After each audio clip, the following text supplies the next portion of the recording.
नमस्कार साथियों आज की इस वीडियो में हम जनगणना से संबंधित वो सारे डाउट्स क्लियर करने वाले हैं जो कि आपके एग्जाम में बार बार पूछे जाते हैं। कहने का मतलब ये है कि आज की इसी मात्र इसी एक वीडियो में जनगणना से संबंधित उन सारे प्रश्नों को हम देखेंगे जो कि आपके एग्जाम में बार बार पूछे जाते हैं। ठीक है, चलिए पहले प्रश्न की बात करते हैं। ठीक है, लेकिन लास्ट तक बने रहिएगा, लास्ट तक बने रहेंगे तभी बात समझ में आएगी और सारी बातों की जानकारी आपको हो पाएगी। पहला प्रश्न है कि आधुनिक भारत में पहली जनगणना कब हुई थी। तो आधुनिक भारत की जो पहली जनगणना है वो 1872 में हुई थी, ये आपको ध्यान में रखना है, 1872। जी हाँ, आधुनिक भारत और स्वतंत्र भारत में अक्सर आप कंफ्यूज हो जाते हैं, कंफ्यूज नहीं होना है। आधुनिक भारत की पहली जनगणना कब हुई थी? 1872 में हुई थी। लेकिन इसको अब यहाँ देखिए एक टेक्निकल वर्ड और आता है, आधिकारिक जनगणना। ठीक है, आपसे अक्सर क्वेश्चन पूछा जाता है कि आधिकारिक जनगणना कब हुई थी और आधुनिक भारत की जनगणना कब हुई थी। तो दो प्रकार से क्वेश्चन बनते हैं, इसी में लोग कंफ्यूज हो जाते हैं। ठीक है, तो 1872 की जो जनगणना थी ये आधिकारिक जनगणना नहीं थी, यह गैर समकालिक रूप से आयोजित की गई थी, जिसका मतलब होता है कि यह देश के विभिन्न हिस्सों में एक ही समय में नहीं हुई थी। ठीक है, तो आधिकारिक जनगणना कब हुई थी? 1881 की जनगणना को आधिकारिक जनगणना माना जाता है और भारत की पहली पूर्ण जनगणना के रूप में जाना जाता है। ये जनगणना जो है लॉर्ड रिपन के तहत हुई थी। ठीक है, इस जनगणना में जनसांख्यिकी, सामाजिक और आर्थिक डेटा एकत्र किया गया था। 1881 की जो जनगणना है 17 फरवरी 1881 को भारत के जनगणना आयुक्त डब्ल्यू.सी. प्लोडेन द्वारा की गई थी। अक्सर पूछा जाता है कि 1881 की जनगणना के समय जनगणना आयुक्त कौन थे? तो डब्ल्यू.सी. प्लोडेन थे, ये भी आपको ध्यान में रखना है। ठीक है भाई, अगला प्रश्न है कि स्वतंत्र भारत की प्रथम जनगणना कब हुई थी? स्वतंत्र भारत की प्रथम जनगणना 1951 1951 में हुई थी, ये आपको ध्यान में रखना है, 1951। ठीक है, 9 से लेकर के 28 फरवरी 1951 के बीच में हुई थी। केवल इतने समय में नहीं हुई थी, और आगे भी गया था, उसके बारे में भी हम चर्चा आगे करेंगे। ठीक है, ये जो जनगणना हुई थी, स्वतंत्र भारत की जो पहली जनगणना हुई थी, ये जनगणना अधिनियम 1948 के प्रावधानों के अनुसार की गई थी और अपनी निरंतर श्रृंखला में ये 7वीं जनगणना थी। ठीक है, 1872 में हुई पहली व्यापक जनगणना में नाम, जन्मतिथि, लिंग, धर्म जैसे 17 सवाल पूछे गए थे। लेकिन 1951 की जो जनगणना हुई है, मतलब आजाद भारत की जो पहली जनगणना हुई है, उसमें सवालों की संख्या कितनी थी? 14 थी। ठीक है, अगला प्रश्न है कि 2011 तक भारत में अब तक कितनी बार जनगणना हो चुकी है? ठीक है, 2011 तक भारत में अब तक कितनी बार जनगणना हो चुकी है? तो 15 बार। जी हाँ मेरे भाई, इसको आपको ध्यान में रखना है, 2011 तक भारत में 15 बार जनगणना हो चुकी है। ठीक है, 2021 में अगर होता तो 16 हो जाते, लेकिन अभी तक नहीं हुई है जनगणना। ठीक है, तो 2011 तक भारत में अब तक 15 बार जनगणना हो चुकी है। जनगणना कब कब होती है, कितने अंतराल पे होती है? तो 10 वर्षों में होती है। क्वेश्चन बार बार पूछा जाता है कि जनगणना कितने वर्षों के अंतराल में होती है? 10 वर्षों के अंतराल में होती है। ठीक है, अच्छा, 1872 की जो जनगणना हुई थी उसमें किसके तहत हुई थी? लॉर्ड मेयो के तहत हुई थी। लॉर्ड मेयो उसमें थे, उनके अधीन हुई थी। ठीक है, 1949 के बाद जनगणना भारत सरकार के गृह मंत्रालय के तहत भारत के रजिस्ट्रार जनरल और जनगणना आयुक्त द्वारा आयोजित की जाती है। 1951 के बाद से सभी जनगणनाएं 1948 के भारतीय जनगणना अधिनियम के तहत आयोजित की गई हैं। ठीक है, अगली जनगणना 2021 में होनी थी, लेकिन कोविड-19 महामारी के कारण इसे स्थगित कर दिया गया। ठीक है, अब जनगणना कब होगी उसके बारे में भी आगे हम चर्चा करेंगे, बस लास्ट तक आप बने रहिएगा। अगला प्रश्न है कि 2011 की जनगणना स्वतंत्र भारत की कौन सी जनगणना थी? ठीक है, 2011 की जनगणना स्वतंत्र भारत, देखिए टेक्निकल वर्ड जो हैं उनको आपको ध्यान में रखना है। स्वतंत्र भारत जब नाम आएगा तो 7वीं। ठीक है, 2011 की जनगणना क्या थी स्वतंत्र भारत की? ये 7वीं जनगणना थी। ठीक है और भाई, ठीक, देखिए ये भारत की 1872 से क्या थी? 15वीं जनगणना थी। ठीक है, 1872 से क्या थी? 15वीं जनगणना थी। ठीक है, अच्छा, एक चीज और ध्यान रखना है आपको, यहाँ से क्वेश्चन और बनता है कि 2000 की जनगणना कितने चरणों में आयोजित की गई थी? 2 चरणों में आयोजित की गई थी। पहले चरण में घरों की सूची बनाना और आवास जनगणना, और दूसरे चरण में जनसंख्या जनगणना शामिल थी। ठीक है, भारत की जनगणना 2011 जनगणना आयुक्त सी चंद्रमौली द्वारा राष्ट्र को समर्पित भारत की 15वीं राष्ट्रीय जनगणना है, जो कि 1 मई 2010 को प्रारंभ हुई थी। अगला प्रश्न है कि आधुनिक भारत की प्रथम आधिकारिक जनगणना की शुरुआत कब मानी जाती है। ठीक है, आधुनिक भारत की जो है जो जनगणना है, आधुनिक भारत की प्रथम आधिकारिक जनगणना की शुरुआत कब मानी जाती है। क्वेश्चन नंबर 1 अगर आपने ध्यान से देखा होगा तो वहां पे आंसर आपको बताया था 1881। जी हाँ, ये जो वर्ड है, टेक्निकल जो वर्ड है ना, आधिकारिक जनगणना, पहली जनगणना, समकालिक जनगणना, इन्हीं पर आपको विशेष तौर पर ध्यान देना है। तो आधुनिक भारत की प्रथम आधिकारिक जनगणना जो हुई थी वो 1881 में हुई थी। ठीक है, 1872 में लॉर्ड मेयो के शासनकाल में जनगणना हुई थी, लेकिन इसे पूर्ण और समकालीन जनगणना नहीं माना जाता है। क्यों नहीं माना जाता है, ये भी आपको ऊपर हम बता चुके हैं। 1881 की जनगणना से ही 10 की जनगणना का नियमित और वैज्ञानिक तरीके से आयोजन शुरू हुआ। 10 की जनगणना मतलब हर 10 वर्ष में जनगणना की जाने लगी। अगला प्रश्न है कि 17 फरवरी 1881 की जनगणना के समय जनगणना आयुक्त कौन था। इस प्रश्न का उत्तर भी आपको ऊपर हम बता चुके हैं। ठीक है, तो इसका जो राइट आंसर है वो है option number C, W C Plowden. Third number, W C Plowden इसका राइट आंसर है। यह पहली समकालिक जनगणना थी जो भारत में ब्रिटिश शासन के दौरान हुई थी। ठीक है, अगला प्रश्न है कि जनगणना कितने वर्षों पर की जाती है। तो जनगणना 10 वर्षों पर की जाती है। ठीक है, 10 वर्षों पर। ठीक, जनगणना 10 साल के अंतराल में एक विशेष समय पर देश के सभी व्यक्तियों से संबंधित जनसांख्यिकी, सामाजिक, सांस्कृतिक और आर्थिक डेटा एकत्र करने, संकलित करने, विश्लेषण करने और प्रसारित करने की प्रक्रिया है। अगला प्रश्न है कि 2011 की जनगणना किस अधिनियम के तहत आयोजित की गई थी। तो जनगणना अधिनियम 1948, जनगणना अधिनियम 1948। ऑप्शन नंबर जो फर्स्ट इसका है वो राइट आंसर है, जनगणना अधिनियम 1948। ठीक है, 2011 की जनगणना जनगणना अधिनियम 1948 के प्रावधानों के तहत आयोजित की गई थी। यह अधिनियम जनगणना प्रक्रिया को नियंत्रित करता है, जैसे कि जनगणना की आवृत्ति, गणना के तरीके, डेटा की गोपनीयता और जनगणना के परिणामों का उपयोग। अगला प्रश्न है कि भारतीय जनगणना का जनक किसे माना जाता है। बहुत बढ़िया क्वेश्चन है और इसका जो राइट आंसर है वो है लास्ट हेनरी वाल्टर। जी हाँ, लॉर्ड मेयो या लॉर्ड रिपन पे कंफ्यूज नहीं होना है। हेनरी वाल्टर को जो है भारतीय जनगणना का जनक माना जाता है। उन्होंने 1830 में ढाका में, ठीक है, वर्तमान में बांग्लादेश में पहली ज्ञात नागरिक जनगणना आयोजित की थी। ठीक है, हेनरी वाल्टर इसका राइट आंसर है। अगला प्रश्न है कि वर्ष 2011 की जनगणना कौन सी जनगणना थी। वर्ष 2011 की जो जनगणना थी वो कौन सी जनगणना थी। तो वर्ष 2011 की जनगणना जो थी वो 15वीं जनगणना थी। ठीक है मेरे भाई, अब जो जनगणना होगी वो कौन सी जनगणना होगी, वो 16वीं जनगणना होगी। ठीक है, तो 2011 की जनगणना भारत की 15वीं जनगणना और स्वतंत्र भारत की 7वीं जनगणना थी।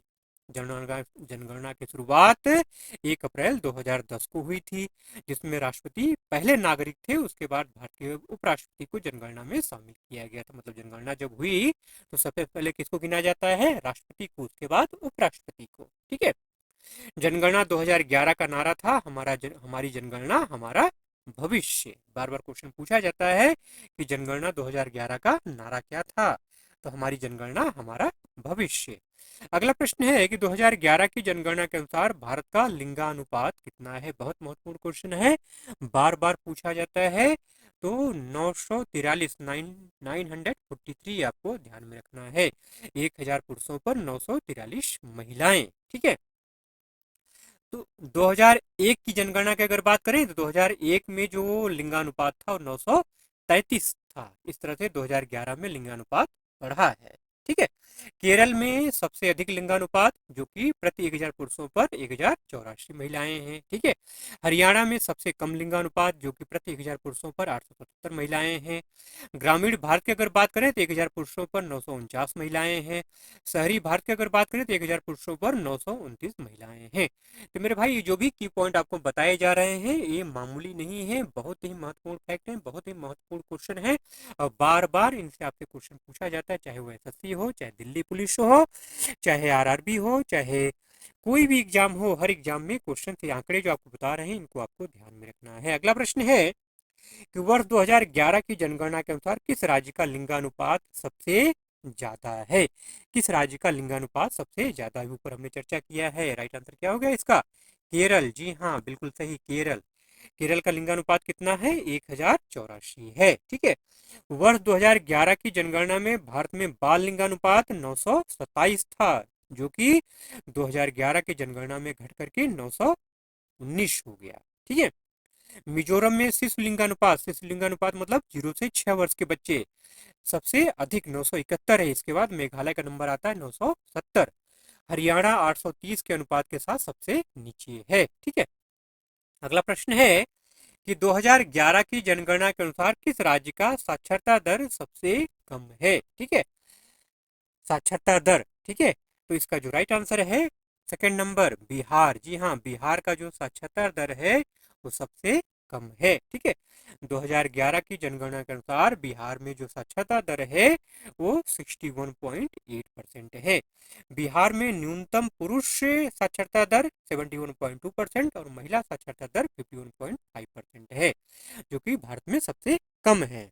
जबकि केरल में उच्चतम कितना है? पुरुषों का 96.1% और महिलाओं का 92.1% है, जो कि भारत में सबसे ज्यादा है। ओवरऑल भारत की अगर बात करें तो भारत का जो साक्षरता दर है वो 74.04% है। ठीक है, 2011 की बात कर रहे हैं। 1947 में ये 18% था। बार बार क्वेश्चन पूछा जाता है कि 1947 में भारत में साक्षरता दर कितना था? तो 18% था। ठीक है, भारत की जो साक्षरता दर है विश्व की साक्षरता दर से 84% कम है। ठीक है मेरे भाई। अगला प्रश्न है कि 2011 की जनगणना के अनुसार किस राज्य का साक्षरता दर सबसे ज्यादा है? ठीक है, साक्षरता दर किस राज्य का सबसे ज्यादा है? जी हाँ, ऊपर हमने अभी चर्चा किया था, केरल। जी हाँ, केरल। ऑप्शन नंबर जो 3 है इसका राइट आंसर है केरल। ठीक है, 2011 की जनगणना के अनुसार केरल राज्य का साक्षरता दर क्या है? सबसे ज्यादा है। कितना है? 94% है। ठीक है, केरल की कुल साक्षरता दर सबसे अधिक है। पुरुष साक्षरता दर 96.11% और महिलाओं का 92.07% है। ठीक है भाई। अगला प्रश्न है कि आजादी के बाद पहली जनगणना कब हुई थी? आजादी के बाद पहली जनगणना कब हुई थी? 1951 में, 1951 में। ठीक है, ये जो है निरंतरता में अगर बात करें, शुरू से अगर बात करें, 1881 से बात करें, ठीक है, 7वीं जनगणना थी और स्वतंत्र भारत की पहली जनगणना थी। इस जनगणना की अवधि 9 से 28 फरवरी 1951 तक थी। ठीक है, अगला प्रश्न है कि 2011 की जनगणना के अनुसार किस राज्य का जनसंख्या घनत्व सबसे ज्यादा है? ठीक है, किस राज्य का जनसंख्या घनत्व सबसे ज्यादा है? तो इसका जो राइट आंसर है वो है बिहार। जी हाँ, बिहार का जो जनसंख्या घनत्व है वो सबसे ज्यादा है। कितना है? 1106 व्यक्ति प्रति वर्ग किलोमीटर, मतलब 1 वर्ग किलोमीटर में 1106 व्यक्ति रहते हैं। उसके बाद नंबर आता है बंगाल का 1020 है। उसके बाद केरल का नंबर आता है 860 है। उत्तर प्रदेश की अगर बात करें, जहाँ की जनसंख्या सबसे ज्यादा है, तो यहाँ का जो जनसंख्या घनत्व है वो है 829 व्यक्ति प्रति वर्ग किलोमीटर। अगला प्रश्न है कि 2011 की जनगणना के अनुसार किस राज्य का जनसंख्या घनत्व 17 व्यक्ति प्रति वर्ग किलोमीटर है, जो कि भारत में सबसे कम है? इसका जो राइट आंसर है वो है अरुणाचल प्रदेश। जी हाँ, अरुणाचल प्रदेश की का जो जनसंख्या घनत्व है वो 17 व्यक्ति प्रति वर्ग किलोमीटर है, मतलब 1 किलोमीटर में मात्र 17 व्यक्ति ही निवास करते हैं। ठीक है, 2011 के अनुसार भारत का जो जनसंख्या घनत्व है वो तो है 382 व्यक्ति प्रति वर्ग किलोमीटर। 10 की वृद्धि की अगर बात करें तो 17.72% है। अगला प्रश्न है कि 2011 की जनगणना के अनुसार किस राज्य की जनसंख्या सर्वाधिक है? अभी ऊपर आपको हमने बताया था, जी हाँ, यूपी, उत्तर प्रदेश। उत्तर प्रदेश की जनसंख्या क्या है? सर्वाधिक है। ठीक है, 2011 की जनगणना के अनुसार उत्तर प्रदेश भारत का सबसे अधिक जनसंख्या वाला राज्य है। दिल्ली राष्ट्रीय राजधानी क्षेत्र में की जनसंख्या घनत्व की अगर बात करें तो 11,297 व्यक्ति प्रति वर्ग किलोमीटर है। ठीक है, मतलब अगर आपसे पूछा जाए कि केंद्र शासित प्रदेश में सबसे ज्यादा जनसंख्या घनत्व किसका है तो वो है दिल्ली का। अंडमान निकोबार द्वीप समूह में 46 व्यक्ति प्रति वर्ग किलोमीटर हैं, जो कि सबसे कम जनसंख्या घनत्व वाला केंद्र शासित प्रदेश है। इस तरह से मैंने दोनों बातें आपको बता दी, राज्य भी बता दिया और केंद्र भी बता दिया। राज्य का भी बता दिया सबसे कम और सबसे ज्यादा, सबसे कम सबसे ज्यादा बिहार, सबसे कम अरुणाचल प्रदेश, और केंद्र शासित प्रदेश की अगर बात करें तो सबसे ज्यादा दिल्ली और सबसे कम अंडमान निकोबार द्वीप समूह। ठीक है मेरे भाई। अगला प्रश्न है, तो स्वतंत्र भारत की 8वीं जनगणना कब प्रस्तावित है? करंट अफेयर्स का क्वेश्चन है, बहुत महत्वपूर्ण क्वेश्चन है। जी हाँ, इसी वर्ष 2025 में, 2025 के लास्ट तक जो है 16वीं जनगणना, भारत की 16वीं जनगणना और स्वतंत्र भारत की 8वीं जनगणना होगी, प्रस्तावित है। ठीक है, स्वतंत्र भारत की 8वीं जनगणना 2021 में प्रस्तावित थी, लेकिन कोविड-19 महामारी के कारण इसे स्थगित कर दिया गया था। यह भारत की 16वीं जनगणना भी होती, लेकिन अब होगा। ठीक है, अगला प्रश्न है कि स्वतंत्र भारत में जाति जनगणना कितनी बार हो चुकी है? स्वतंत्र भारत में जाति जनगणना कितनी बार हो चुकी है? एक बार भी नहीं। जी हाँ, स्वतंत्र भारत में एक बार भी जाति जनगणना नहीं हुई है, लेकिन अब जो जनगणना होगी, जो 16वीं जनगणना होगी, ठीक है, भारत की जो 16वीं जनगणना होगी, स्वतंत्र भारत की जो 8वीं जनगणना होगी, उसमें जाति जनगणना भी होगी। ठीक है, देखिए 1951 से लेकर के 2011 तक भारत में 7 जनगणनाएं हुई हैं, लेकिन ये जनगणनाएं जाति आधारित नहीं रही। इन जनगणनाओं में अन्य मूलभूत जानकारियों के अलावा केवल अनुसूचित जाति और अनुसूचित जनजाति वर्ग से संबंधित जानकारी एकत्रित की जाती थी, क्योंकि अनुसूचित जाति और जनजाति के लिए भारत का संविधान आरक्षण की व्यवस्था करता है। भारत में ब्रिटिश शासन के दौरान 1872 से लेकर के 1931 तक नियमित रूप से जाति आधारित जनगणना की जाती थी। ठीक है, 1931 में जो जनगणना की गई थी, ठीक है, उसी के आधार पर आज तक जो है ओबीसी को क्या है, सुविधाएं दी जाती रही हैं। ठीक है, 52% उसमें ओबीसी की जनसंख्या थी, उसी के आधार पर 27% जो है आरक्षण दिया जाता है या सुविधाएं दी जाती हैं। ठीक है, करंट अफेयर्स की अगर बात करें तो राज्यों में बिहार पहला राज्य था जिसने अपने लोगों की जाति का संरक्षण किया और उसके नतीजे 2023 में जारी किए। बिहार के बाद आंध्र प्रदेश जाति जनगणना करने वाला दूसरा राज्य बना है। ठीक है, अब जो है जाकर के मोदी सरकार ने ऐतिहासिक कदम उठाया है और आगामी जनगणना में जाति जनगणना को भी शामिल करने का निर्णय लिया गया है। मतलब जो 16वीं जनगणना होगी या स्वतंत्र भारत की जो 8वीं जनगणना होगी, वो जाति आधारित जनगणना होगी। ठीक है मेरे भाई, वीडियो अगर अच्छा लगा हो प्लीज इसको जाते जाते लाइक जरूर कर दीजिएगा। ठीक है, और अगर आप लोगों का रिस्पांस अच्छा रहा, आप लोगों ने वीडियो को लाइक किया, रिस्पांस किया, फुल टाइम वॉच किया, तो बाकी जो क्वेश्चन बच गए हैं उसको अगले वीडियो में इंक्लूड कर लेंगे। कंप्लीट जानिए, अच्छी तरह से जान लीजिए, इस तरह से आपका सारा जनगणना का सारा टॉपिक क्लियर हो जाएगा। ठीक है मेरे भाई, चलिए मिलते हैं अगले वीडियो में ऐसे ही कंटेंट के साथ। लेकिन अगर आप चैनल पे नए हैं तो प्लीज सब्सक्राइब करके जो है बेल आइकन को जरूर से प्रेस कर लीजिएगा, जिससे कि अगले वीडियो का नोटिफिकेशन आपको सबसे पहले मिल जाए। ठीक है, चलिए मिलते हैं अगले वीडियो में, तब तक के लिए जय हिंद।